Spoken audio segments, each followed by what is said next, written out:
Hello, everybody. I hope you had a phenomenal day, and we're so glad you're joining us tonight. Yeah, I guess you can tell I'm a Georgia Bulldogs fan. You all can wear your favorite colors, wear your favorite hat, but I had to have the home team locker room in my background. Um, I'm excited for football season. I hope you guys are. It's just a fun time of year, but it's also in our best year ever campaign we're on.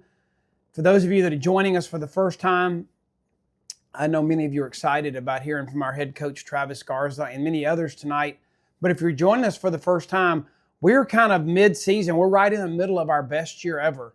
I know it's August. It's not the exact midpoint, but we had to wait till the end of summer kind of to get everybody back in a routine.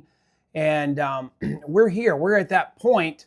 We got to make decisions. There are things we have to do to make sure that we finish strong, that we win the race, that when the bell rings at the end, that we're on the side of victory. You know, one of the ways we said we were going to measure that is we were going to take each month, we were going to take bite-sized pieces, we were going to bite off each month, month by month. But what I asked everybody to do was to put yourself on December 31st, 2025, and I wanted you to decide in your mind, what would it look like? What would it look like for you to win? What would victory for 2025 look like? If you had to decide, you're looking backwards on the year and you're going to say, well done, this was an amazing year. What would that look like? And I wanted you to see that so clearly and desire that outcome so great that you did the little things today to make that happen. And we're still headed there. We've still got plenty of time to get that done. But I wanted you to think about a couple things. There are a few things that we've done many times, you know, throughout this year. Many things we've done to prepare for the second half of different things in our life. And halftime's not any different. This is not going to be any different tonight. But we're at a good place with our company where we've gone through some battles. Literally, you've gone through some battles. And battles help you figure out where you are. I'm going to give you 3 questions here in just a minute, but they also get you ready for the second half. If you are wondering, if you're on Facebook and you want to join us by Zoom, I thought I'd give you this quick update. You can go to makealife.com/BYE or BYE 2025. It'll give you the Zoom link. But you're welcome to keep listening on Facebook, or you can join us right here on Zoom, either way. But for those of you that have been with us for the other 3 sessions, I want to welcome you back. I want to give you a kudos, job well done, because we're about to do something that I've never done before in business. I've never really, all of us gotten together and we've huddled up. Have you all ever heard maybe some sneak recordings from a halftime locker room show? Like where you've heard like crazy cuss words. I mean, I've heard some crazy stuff to get somebody motivated. And I promise you, you're not going to get that kind of language tonight, but you're going to get fired up. We always ask 3 questions. If you're working with me and we're coaching, trying to get better, and we're trying to be the best we can be, I always ask 3 questions. What went well? What didn't go so well? And what needs to change? And I can't even imagine in a coach's mind that's probably running through their minds as there's 1 or 2 minutes left in the first half, and they're about to go in the locker room. They got to fast. They got to make decisions. What did go well? What do we need to keep doing? Get the offensive coordinator doing this and the defensive guy doing this, and what do we need to stop? Well, butterfingers, fumbles, incomplete execution of plays. What do we have to stop? What were the obstacles that were hitting us in the face? What needs to change? Those 3 questions are so important, whether it's in your parenting battle, whether it's in your decision of how you're going to run your business, whatever it is. Ask those 3 questions. Ask them about your business and get on a coaching call with your upline or your mentor. You're going to hear from some amazing speakers tonight. I thought I would just give you a couple thoughts and then I will jump right in. In sports, which is the connection we're making, halftime's kind of one of those sacred points. It's the pause. It's really the reset. It's the moment, and this is all of you, it's the moment when champions, and that's what you are. You're on this line tonight. It's the moment when champions decide how they're going to finish. The scoreboard at halftime, guess what? It doesn't determine the outcome. It's just in that moment.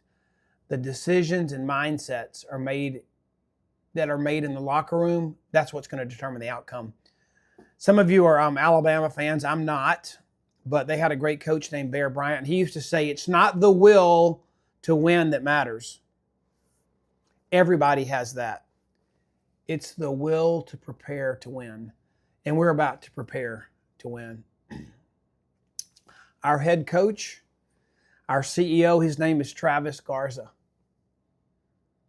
Since Jay Martin founded this company, there's never been someone who stepped into his shoes as well as Travis Garza has. He's one of the hardest working men I know. He has great experience in our business.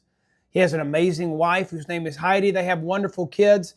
He's got some grandkids on the way. I just have my 7th grandchild, so I know what a joy and wonder that is, and I know he and Heidi are excited about their 2 grandkids that are coming soon. But I respect him. I admire him. But more than that, I admire his character and his leadership skills.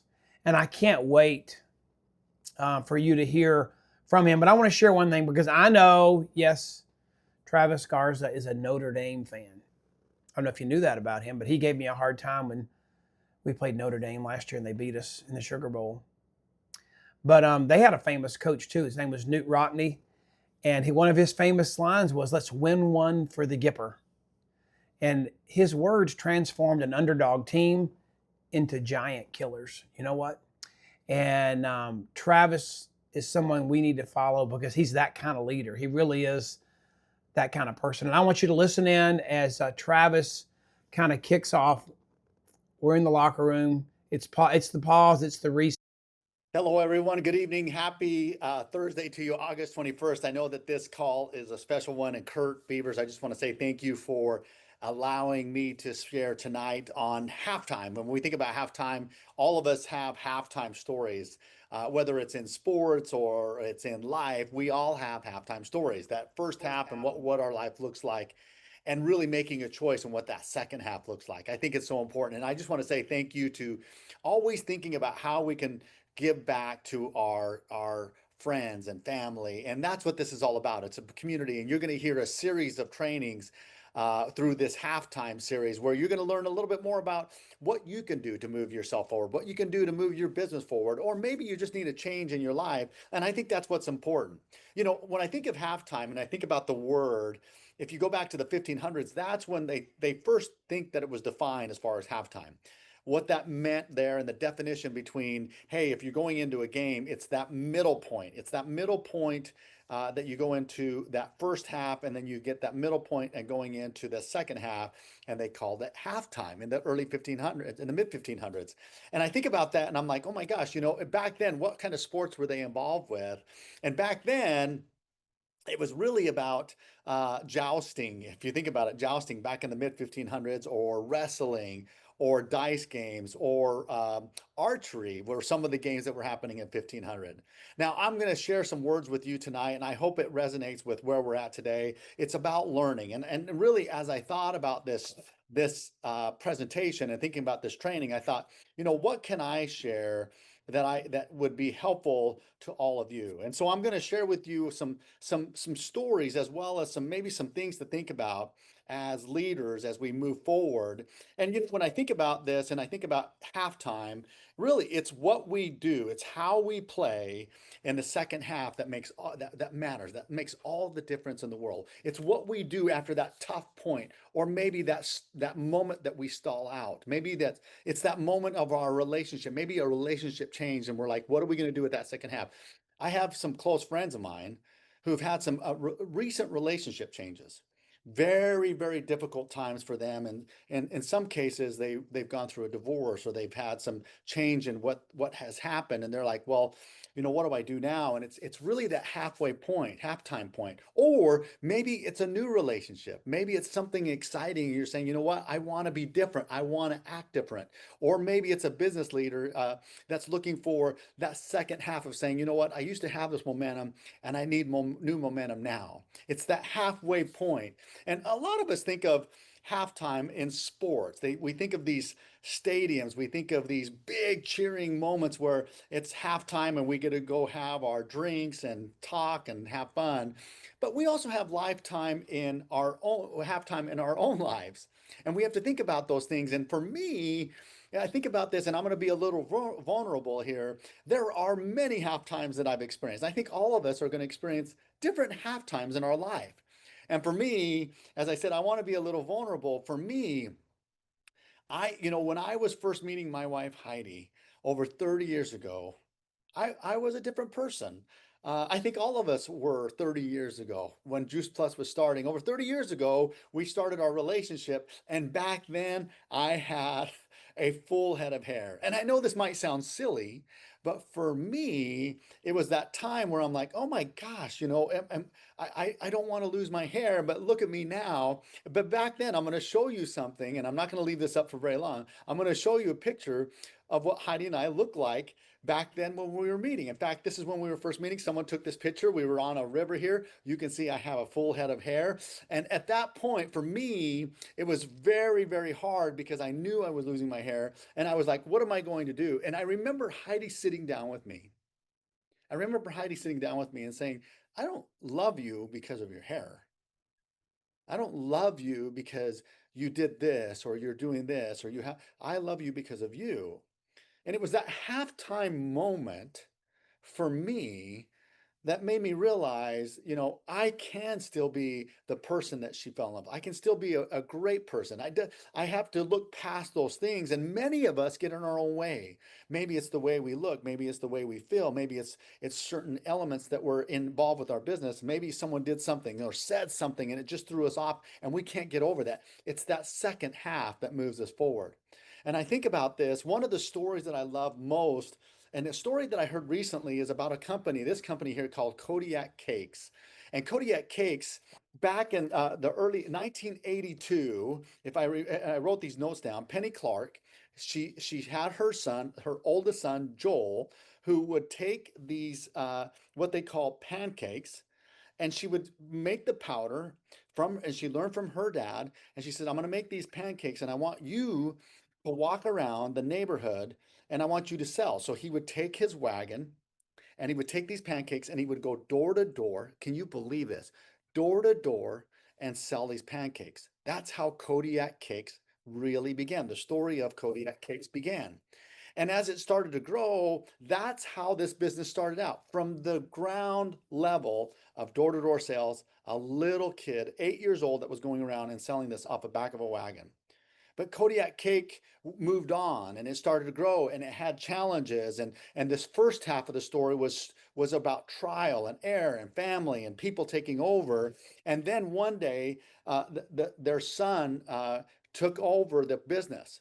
And he took it on to say, hey, I'm going to do more with this business and I'm going to move it to the next level. In fact, he and a friend decided that they were going to go on the world famous Shark Tank. At the Shark Tank show, they said, hey, we're going to go out there, we're going to ask for money, and we're going to use their expertise and grow this company. Well, what they found at the Shark Tank was that they were selling this idea. They asked for money and a percentage. They would give a percentage of the ownership back to the Shark Tank. There was some interest from the Shark Tanks. They asked questions. What is your dream? What is your vision? What is your revenue? What is your plan? And all of this in front of millions of people, they failed. They did not get a deal. The Shark Tank said, hey, good, but not necessarily a good enough idea for us. Good, but we're not willing to invest with you. Good, we don't know if this is going to be a long-term company. And can you imagine being in that situation where you have all these dreams, you have all this excitement, you have this history of selling on a wagon, and now you're moving it forward. You believe in this, you believe in something, and then you're being told no. First half, second half. And you can imagine in that halftime moment that what do you do? And for Kodiak, and what they've done is they've done some amazing things since that show.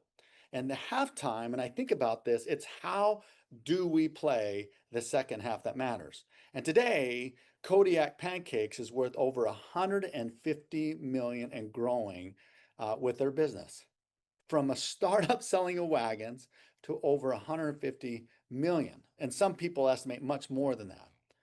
Now, the reason why I share that, and the reason when I saw this on Shark Tank and I hear the story and I hear about this, I think about Kirk's message to us and like, what are we doing with this second half? And for Kodiak, they took that and they said, well, what are we going to do? How are we going to move forward? And in our own personal lives, how do we envision what that second half looks like? And for me, and for all of the people around us, and to think that they want a healthier life, they want to, Juice Plus, we think about what are we going to do? Our mission of enhancing lives and really providing healthy opportunities for people around the world. We know that we have the best products. We know that we have a model that millions of people have looked at. Millions of people have had success with their health products, and hundreds of thousands of people have used this platform to build a financial business. That's what I love about this. And it's our halftime. It's your halftime to really doing this. No one can hold you back. And I think about life as far as what's in front of us and the challenges that people go through. And I think about, when people are in power or people in these situations and they're asked to do the most difficult things, what do they do with their halftime? How do they move forward?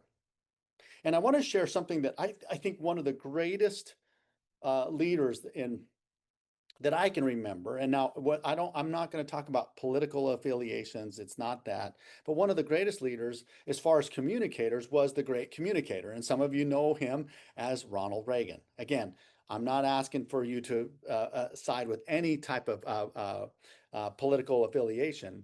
But Ronald Reagan was gifted as far as how he would share things, how he would talk to people and communicate. And many people looked at that as, oh gosh, here's someone who could really share. Well, I want to share a story with you that took place, and I'm looking at some of my notes, that took place on June 6, 1984.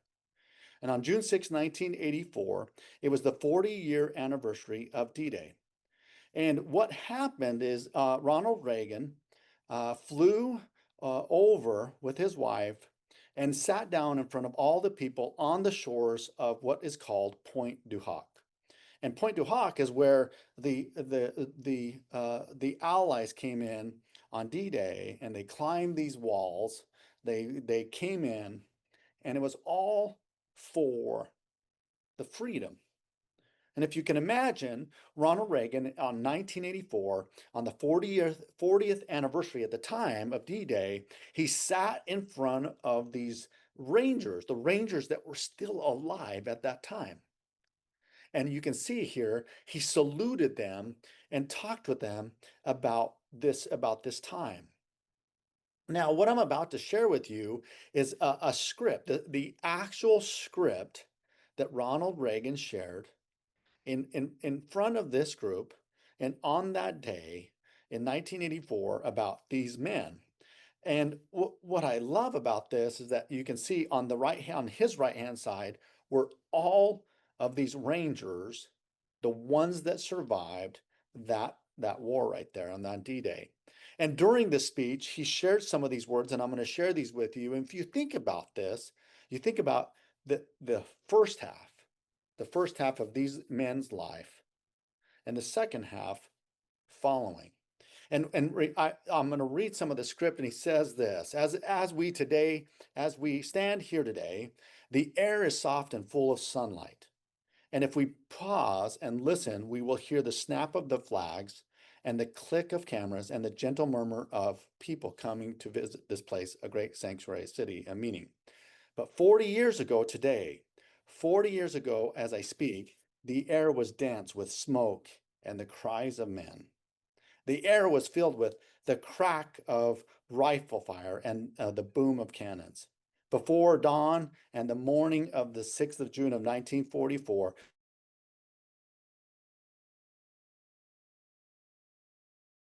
"200 American Rangers, these Rangers that are there sitting off a British landing craft." Now, if you can imagine, they're climbing, they're fighting this war, many of them being killed. And what he went on to say was one of the greatest speeches that I think I've ever heard, and considered one of the greatest speeches ever. He went on to say, 200 came here. After 2 days of fighting, and you can see he scratched off, this is his actual script. 2 days of fighting, only 90 could still bear arms. I stand here today before 62 survivors of that battle. They are the boys.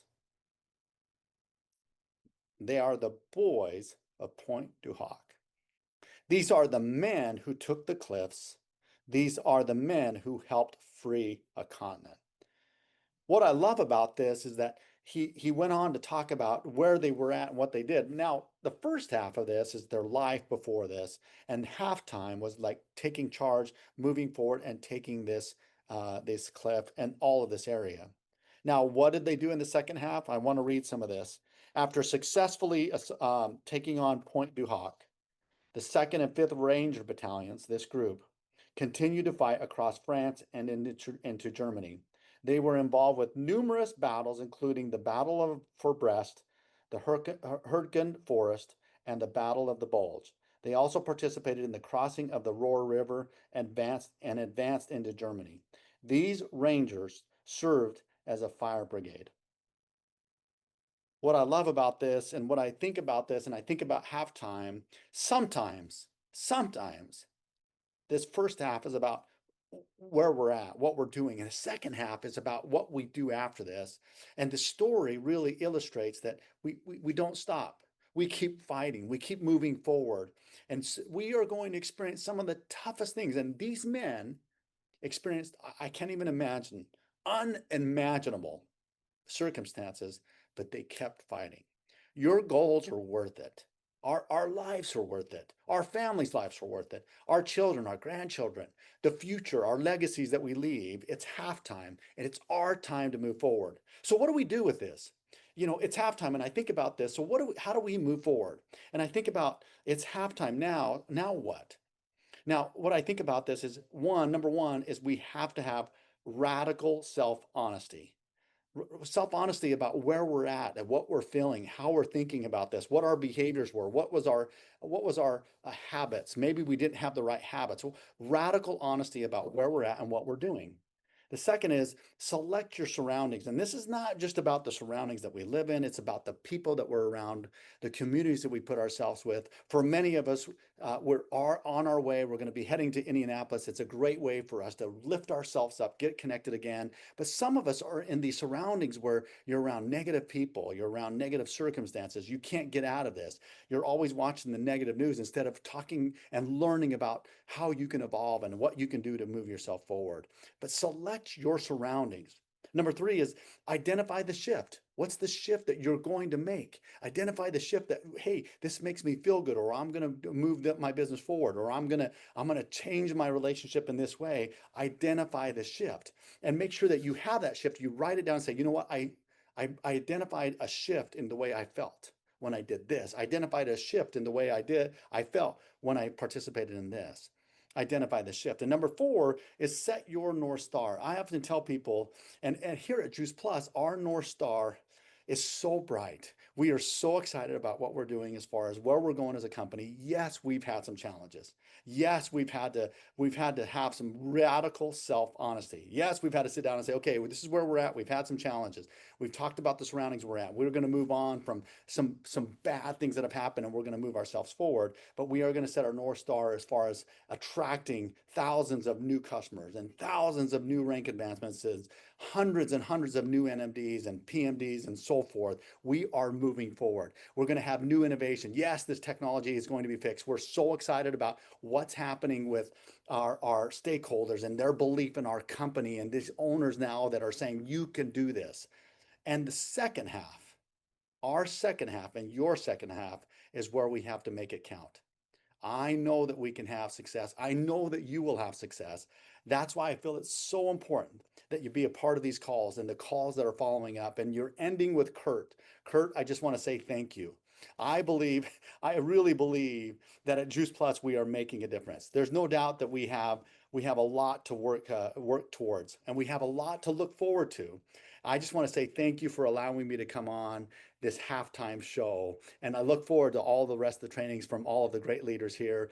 Take advantage of this learnings, take advantage of things, put it into your own lives, forget all of the stuff. Make sure that you have some radical self-honesty and move yourself forward. Thank you again for allowing me the time, Kurt. And thank you again for joining. Hope you have a great night. Bye now. Hey guys, wasn't that amazing? I love Travis. I really love him so much, and I love what he shared there. He shared from his heart, and probably my favorite thing about him is his transparency. And when you see a coach that's in the fight, in the battle with you, it's amazing. I'm going to share with you one little thing before our next speaker, and it's an embarrassing thing for me because I am from Atlanta, Georgia. And this is about one of the greatest comebacks of all time. You know, I don't know if you remember, but Super Bowl 51 was the New England Patriots versus the Atlanta Falcons. And the Atlanta Falcons were up 28-3 at halftime. It's one of the most shaming moments, I think, in Atlanta sports. The Braves have done okay, but other than that, we're not much of a sports town when it comes to pro sports. College is a different story, but not with pro sports. And Bill Belichick, the coach of the New England Patriots, he went into that locker time down 28-3. Do y'all ever feel like you're defeated?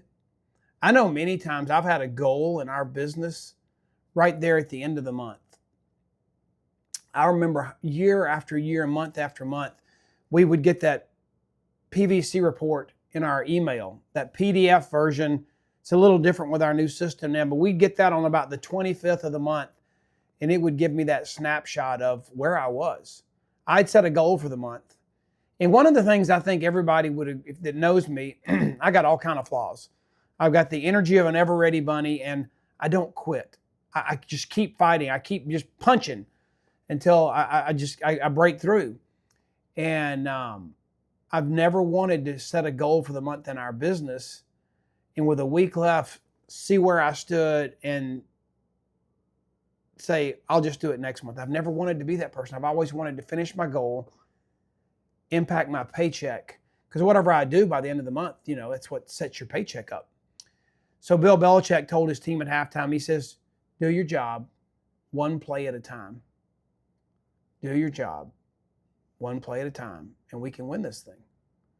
It makes me think of our next speaker, Loretta Wilkins. I watched her resiliency, especially through the COVID times, and she kept punching. She had goals. She had a team she was leading. And kind of like Bill Belichick, just telling them to dig in there. You know what she did? She stayed focused, and it was the power of her focus, and she stayed steady. She didn't let the surroundings change her continuing to beat her drum and be that leader. Loretta Wilkins is married to Scott. They've got wonderful kids and grandkids, and they live in North Carolina. She's quite an achieved young lady. Not only is she a top national marketing director with our company, but she is a holistic health coach, certified personal trainer. And one of the most unique things, because it's one of the people that I admire the most, John Maxwell, she's a certified John Maxwell coach and leadership speaker. And listen to Loretta.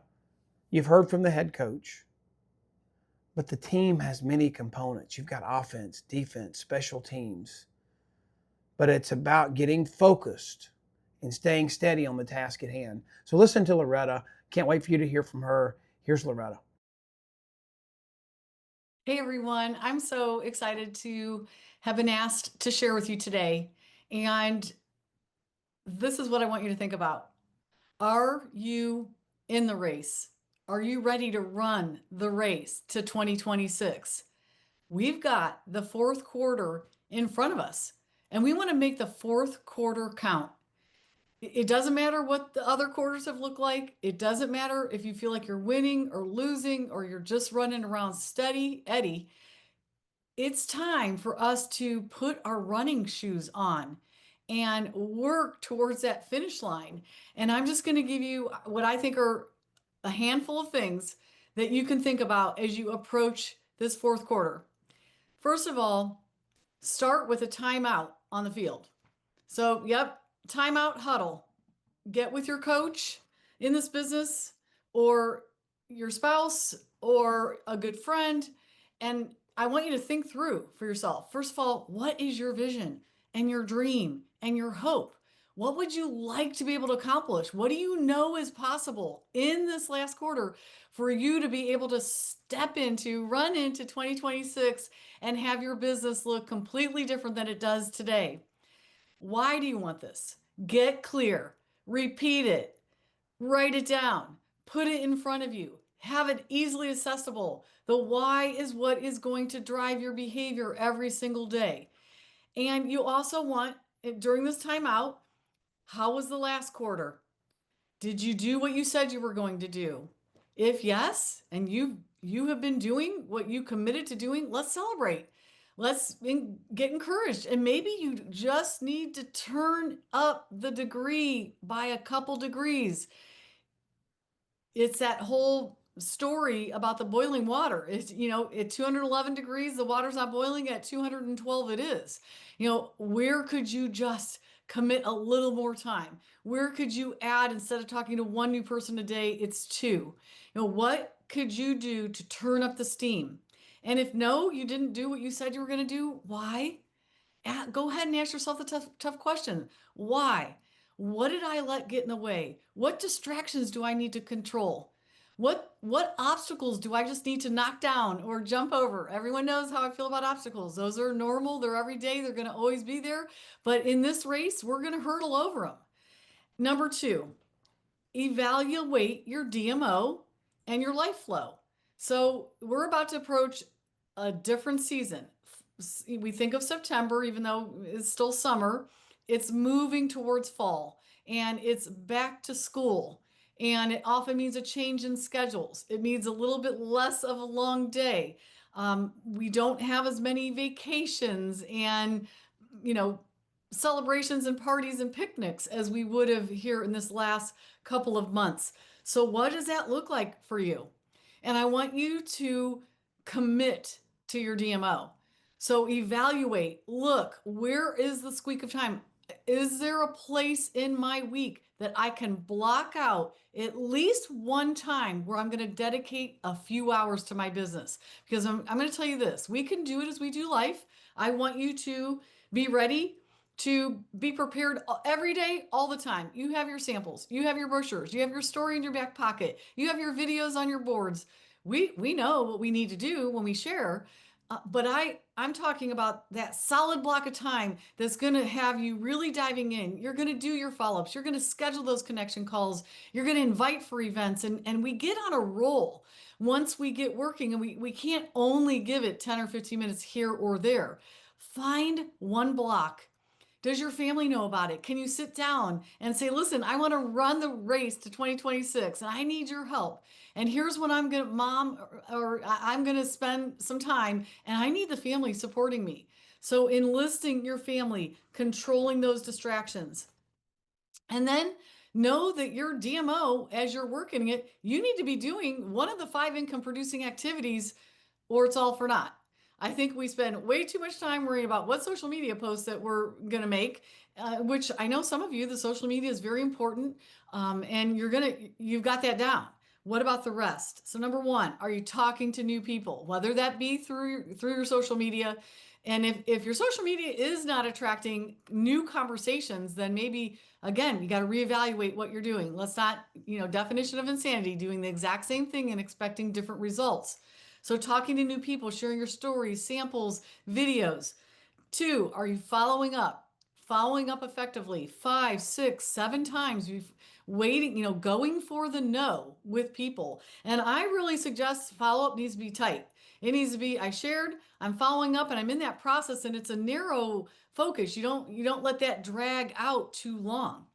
Bringing people to connections and to calls, hugely important. Are you inviting to events and enrolling people as partners because you've gotten them so excited about all the products? You're going to present the Partner Plus program at the point of sale, and you're going to get people excited enough to say, yes, I'm going to partner, I'm going to offset my costs, and then we go back and we begin to dig into, do they have a why? Are they willing to look at the second step QSC? Are they ready to share with more people? Are they open to hosting an in-home event or online friends and family or both? And we move forward from there. Number 3, where's your accountability going to come from? We all need accountability. Some of us are better at being accountable to ourselves. Some people just, they have a natural entrepreneur spirit. They don't need to be told what to do. They're highly motivated. Other people, this may be a struggle. It's maybe the first time that you've ever been your own boss. I'm not sure where you are, but are you being a good team player? Are you showing up? Who are you teaming up with in this game and this race? I want to be with the person with their running shoes on, and I'm going to try to keep up with them because they're already running the race well. And so, who are you modeling? Who are you following? And beating procrastination. At the end of the day, we have to beat procrastination. Procrastination is going to rob you of any dream that you have. Putting off to tomorrow what you can get done today is not going to help you. Today is the day. We don't even need to wait for the fourth quarter to start. We're calling this shout out to you today. Let's get after it. Number 4, what's your mindset? Is it a mindset of being in the game? Are you off the bench? Are you in the huddle? Are you ready to make the plays? You got to show up. You need to practice. What does practice look like for you? Is it role playing? Is it just practicing and knowing that you might make a few mistakes, but you're going to learn in the process of sharing with people? What about putting on your uniform? Okay, first of all, dress for success. People like to do business with people who are upbeat, look good, feel good. They're going to be attracted to that. Are you attracting people by the way that you look? And part of that is going to be being a product of our products. I think you should take all the products every single day, including Luminate. I think anyone missing out on Luminate right now, you're gonna put me over the edge. It's like you don't want to miss out on Luminate. It is going to give you that edge that you need for that extra time, that extra focus, the clearing the distractions, getting out of brain fog. Wow, we have the products to assist us with this. Evaluate your daily intake. Are you really being a product of the product? And then the daily fueling of your mind. What do you do to get your mindset straight? What do you do to feel positive, upbeat, motivated? Is it music? Is it prayer? Is it journaling?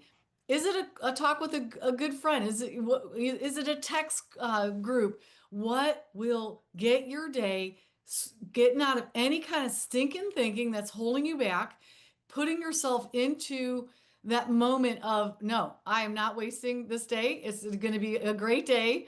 And we need to approach every day like that. All right, number 5, you need to plan.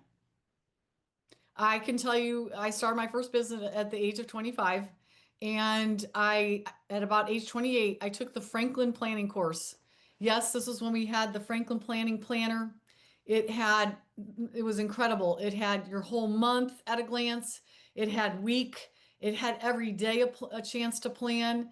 It had a place to set up your goals. It was phenomenal. I kind of miss it, to be honest. I have gone more digital with my calendaring, my planning. I love the reminders app on my phone. But you need to plan your month.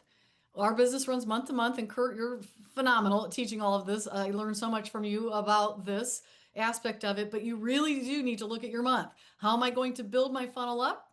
How am I going to get my follow-up in place? And really every month shooting for 515.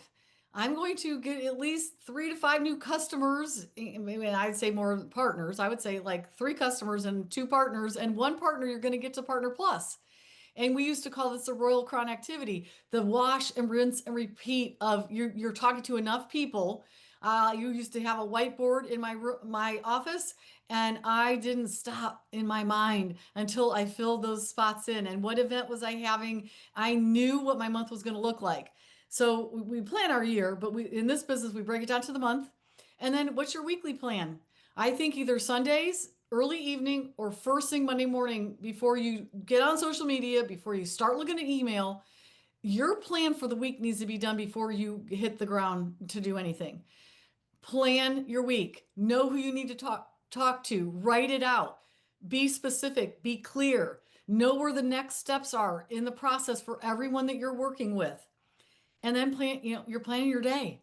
Now I've got the plan for the week and I'm breaking it out in which of these things can I tackle today. Sometimes it might mean you walking out the door with a Post-it note that has the 3 names that you're going to follow up with today because you don't really have time to do a block of time, but you're going to get to those 3 calls, those 3 texts, those 3 reach outs. So just to wrap it up, let's run the race to the finish line. It's not always the fastest person who wins, but I want you to own every single mile. Best of luck in our 4th quarter. Thank you, Loretta. Did y'all identify with some of the things she was talking about? Boy, I really, really did. You know, the number one thing I heard from Loretta that just really made me want to clear the fog that might be in front of you is when she talked about stinking thinking. How many of you have people around you that seem to bring stinking thinking to your attention? That would be the power of that negative thought, negative people. I know even sometimes I get on Voxer and it just seems like there's a negative voice that starts the spiral. You know, they go after maybe announcing the problem instead of seeking solution to a problem. That's stinking thinking to me. And I have to make sure that I stay away from that stinking thinking. I want to be around people that seek solutions to the problem, not magnify it, you know. And so you have team members as you're in the locker room. Maybe the coach has shared with you, maybe there's somebody on your team that's putting that stinking thinking out there. You got to get those people out. Maybe they need to sit on the bench for a while. Maybe they need to be on the sidelines and let you go out there and lead the way and show them, literally show them that there's a plan to victory. There's a plan to win. And that's the second thing that Loretta said that I thought was amazing about she had a plan. And as I introduce our next speaker is Dawn Rathman. And no, Dawn didn't play football. She might have. She'd be successful at whatever she did. I don't think she played football. She's never told me that she did. And I've gotten to know her really well. She's like a big sister to me. She's just an incredible leader. But her background is really interesting to me, and I'm going to share with you a quote about planning, but her background is in the music conducting orchestra industry within the church world prior to joining Juice Plus as one of our top leaders. And I don't know a lot about that level of orchestra and getting all the pieces and components to play together in perfect harmony, but there are 2 famous composers that have impressed me. One of them, I think I'm saying his name right, it's Gustav Mahler. And he said this, listen to this. He said, tradition is not the worship of ashes, what's already happened, what's already burned, what's already in the past. It's not the worship of ashes, but it's the preservation of fire. What a message at halftime. Guys, what do you think Bill Belichick said? We're down 28-3. Did he go in and worship the ashes of what they've been through? Or did he say, you know what? It's the fire that we've got to go for. So we don't gather to remember what once was so amazing, so great. We carry that fire forward into the second half with vision and passion and determination to finish strong. And the second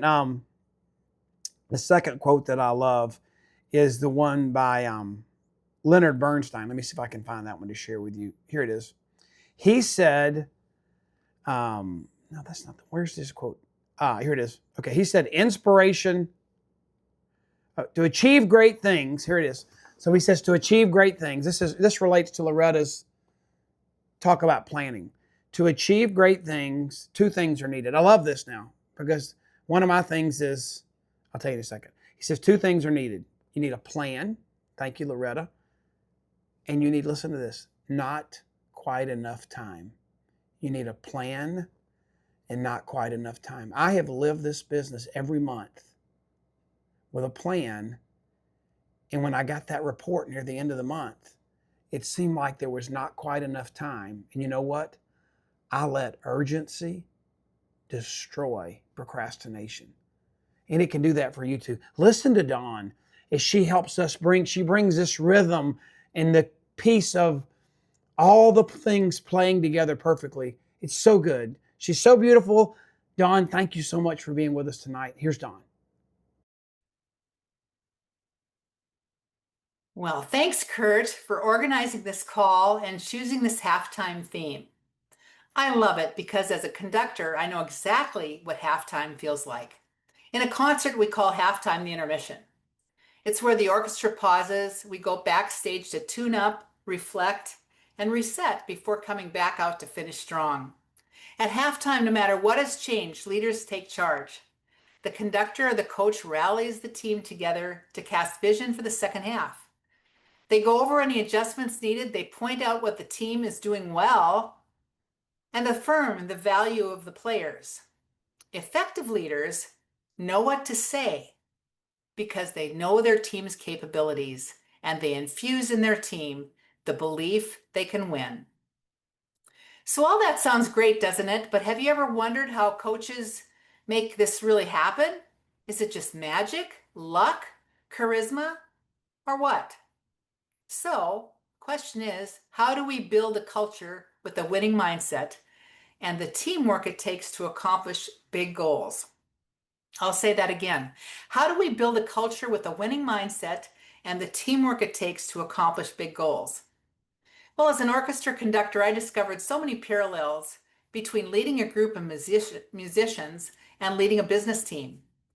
So whether you're a CEO, a football coach, a conductor, or a Juice Plus leader, the same leadership principles apply. Today, I want to share with you 5 keys to building a culture of success and teamwork. Let's walk through them together. The first key is to know your team. A conductor must know the musicians, their strengths, and their limitations. I wouldn't hand a beginning violinist a solo that's too hard for them because it sets them up for failure. Instead, I assign parts based on what I know they can achieve while still helping them grow and challenging them to get better. As leaders, it's the same. We must take time to know our people, what they do well, what challenges them, and where they can shine. That way, we set them up for success rather than frustration. When a leader matches tasks to strengths, the whole group plays better together. The second key is to be prepared and plan. Before a concert, I spend hours with the score, literally. I know every part, every entrance, every tricky rhythm, every transition. And why do I do that? Because if I'm not fully prepared, the orchestra can't trust me to guide them. As leaders, preparation matters too. It means studying the score of our work, our vision, our plan, the challenges we have to achieve the goal at the end of the year. It means knowing the details well enough that we can give confident direction. When we show up prepared, our team feels secure and they can perform at their best. The third key is communicate clearly. A conductor communicates almost entirely without words. Through the baton, hand gestures, and eye contact, every movement must be clear or the musicians may get lost. If I give a sloppy cue, the orchestra comes in at the wrong time. In leadership, communication works the same way.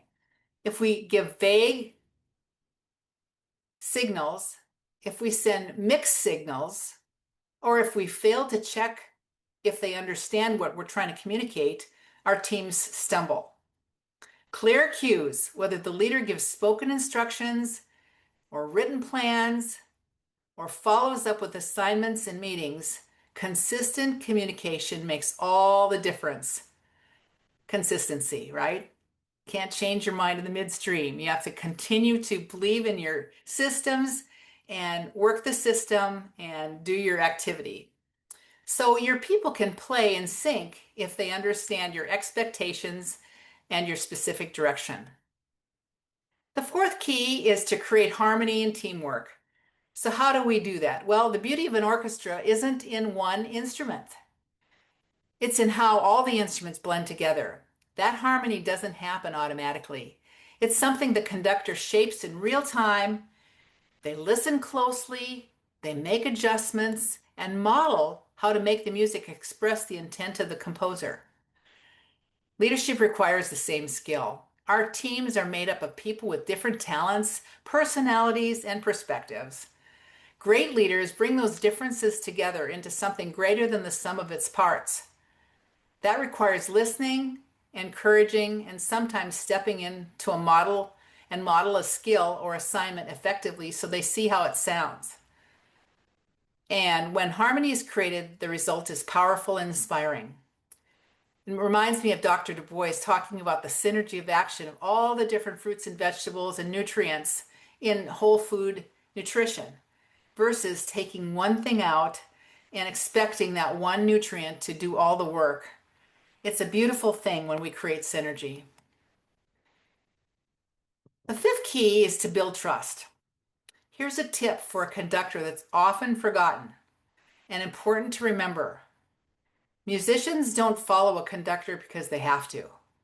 They follow because they trust the conductor's character and competence.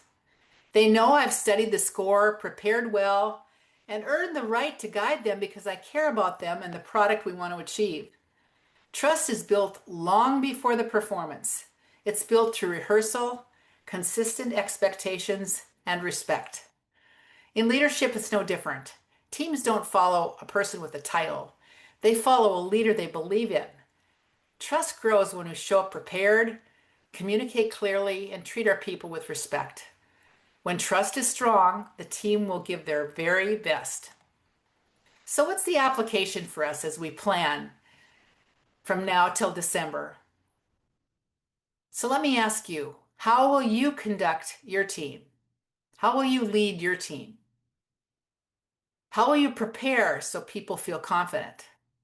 How will you communicate clearly so they always know what to do and expect? How will you build trust so that when challenges come, they know you got their back and you're the one to follow? Leading like a conductor isn't about controlling every detail. It's about guiding, inspiring, and bringing out the best in others. We're stepping into the second half of the year now. So just like in a concert, the second half is where everything comes together. We build to the crescendo in the last piece for a standing ovation. The audience is waiting for our best performance. This is your moment to finish strong, to bring energy, clarity, and harmony to your team. So lead like a conductor and make this your best performance ever. Thank you. Thanks, Dawn. What a different perspective.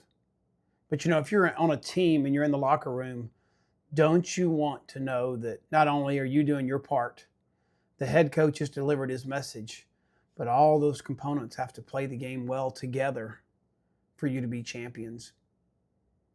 Our next speaker is really one of my good friends. I mean, we do life together. All these people on this line I get to do life with. That's just a true blessing.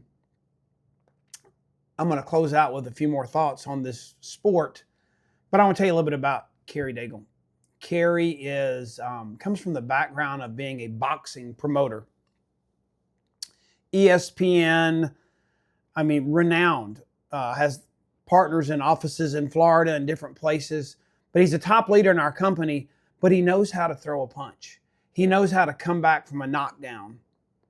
And what I asked Kerry to do tonight was not to be in the locker room with you, but to be in your corner of the ring.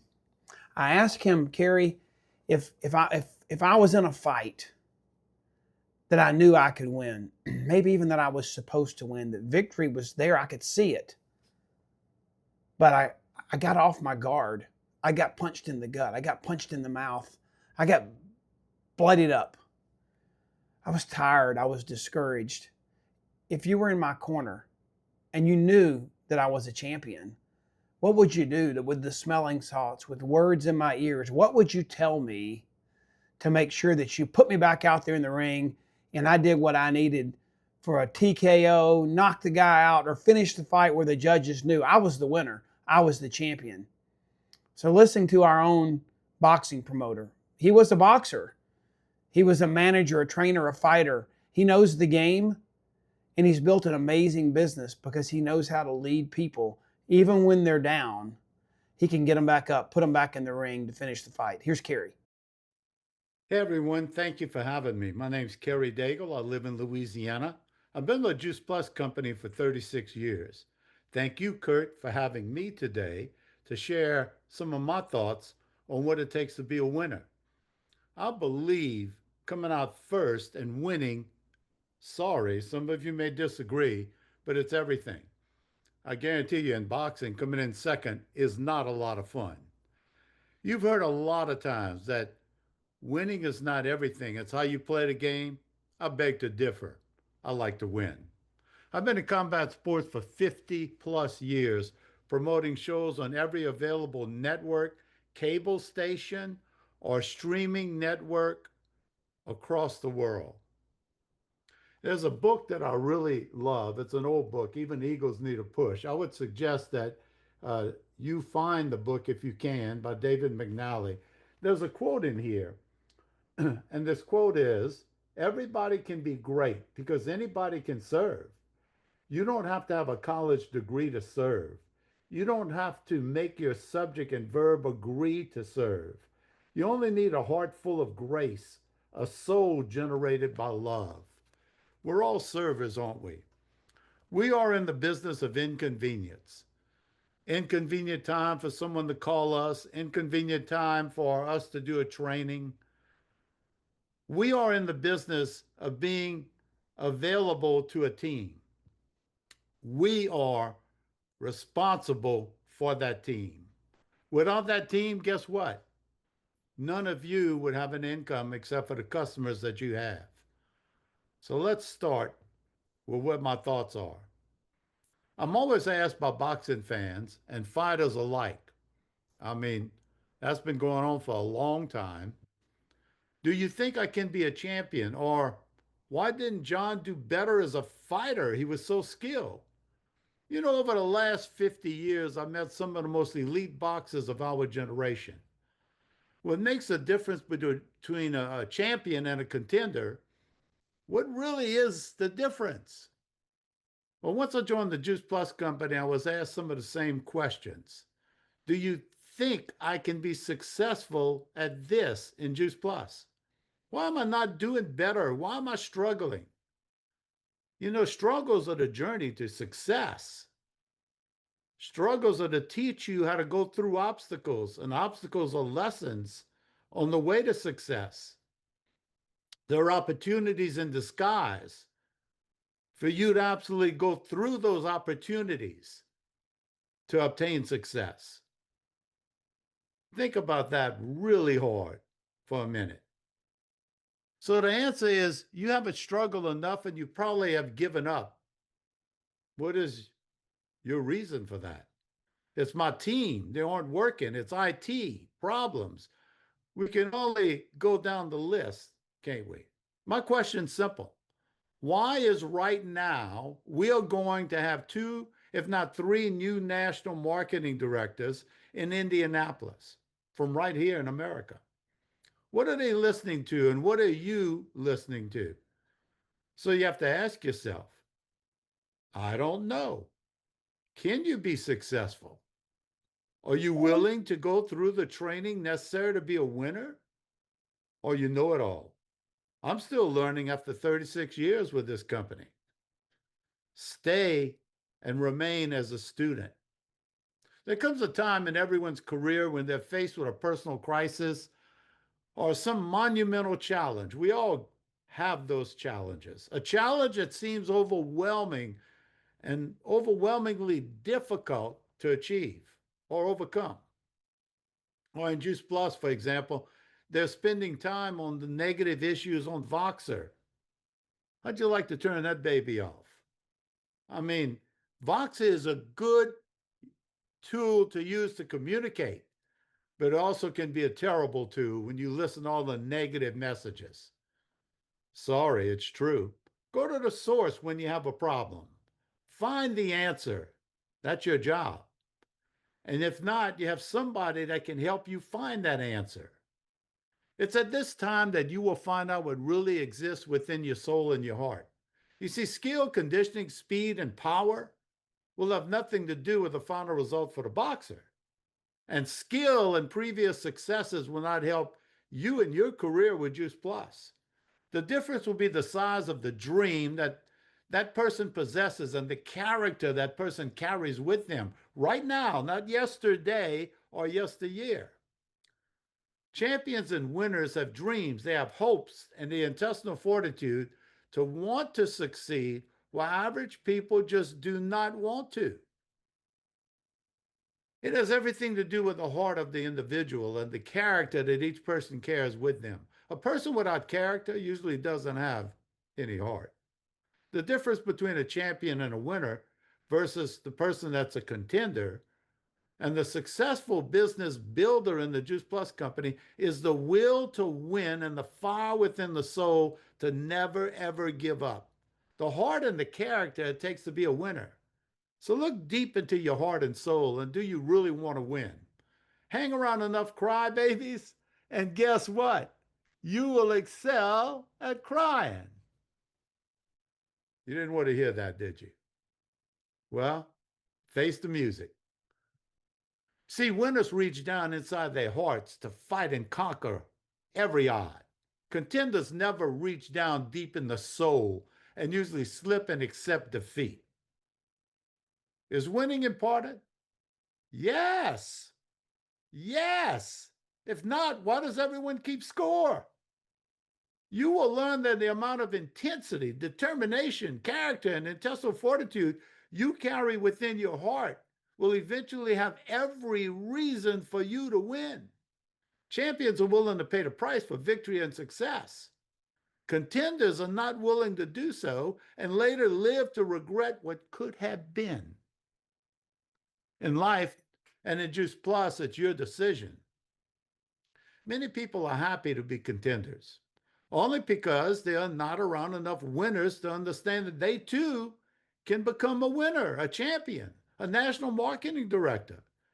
You become who you hang around with. What is the attitude of the people you hang around with? What are they like? What are you listening to?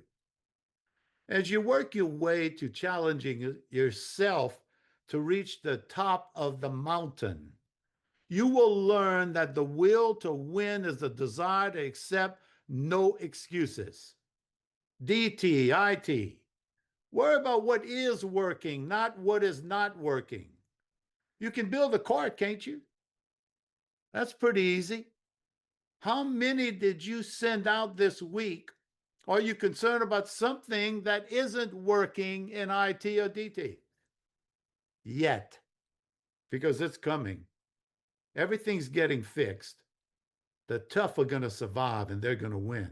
And in boxing, you go 8, 10, 12 rounds, you can't win throwing 1 or 2 punches around.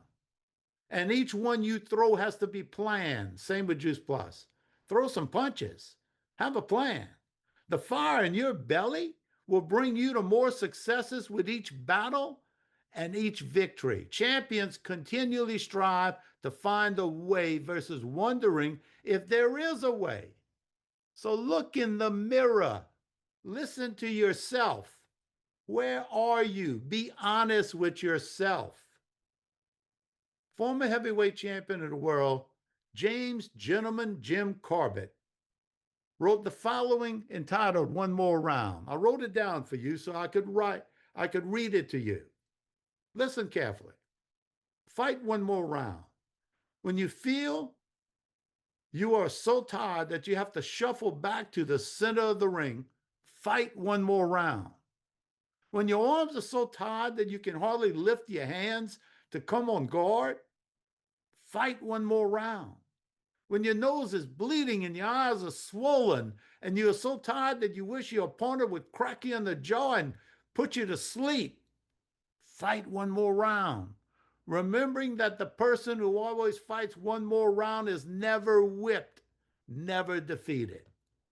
I love that quote. I love to win.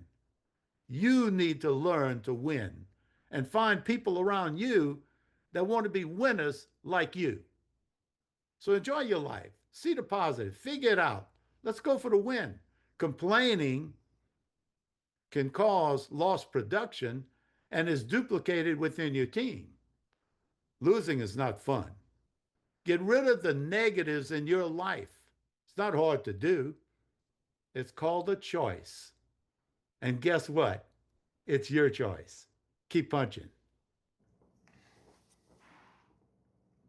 Hey, Carrie, thank you so much for giving us that perspective from the ring, from a boxing match instead of the locker room. I love it when Carrie speaks. He's known to be a great promoter. But there's a quote, Carrie, that I meant to share with you as we were talking earlier, and it's Mike Tyson, and he says, everyone has a plan until they get punched in the mouth. Everyone has a plan until they get punched in the mouth. I think about that in my life. I think about when I was 13 years old and they came and took our house, both cars, and my mom's wedding ring as my dad went bankrupt. My parents got a divorce. I was halfway through becoming an adult, on my way to becoming, I was 13, on my way to becoming 18. That's kind of like August through a 12-month year, I guess. But you know what? I got punched in the mouth. That's what it feels like in hindsight. I got punched in the mouth, but God knew that I needed another coach. My dad wasn't available, and he brought men like Gary O'Malley and Reuben Black and Steve Brown, people in my life that became surrogate dads, surrogate fathers for me. They kind of took me in the locker room of life and said, go back out there. I'm with you. Let's go finish this. Let's win. Let's win through high school. Let's win through your college tennis scholarship. Let's win through college. Let's win for God to find you your soulmate. And like I found Lori, let's win. Let's go do life. And they walked through that with me. And I hope you heard tonight from your coach, head coach Travis, that he's with you. You got leaders like Dawn and Loretta and Carrie that are out there in the battle with us.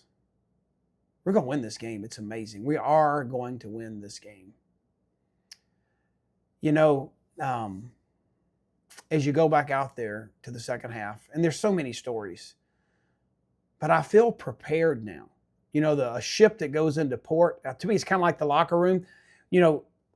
When a ship goes into port, it goes in to be refueled, refilled, ready for the next part of the journey.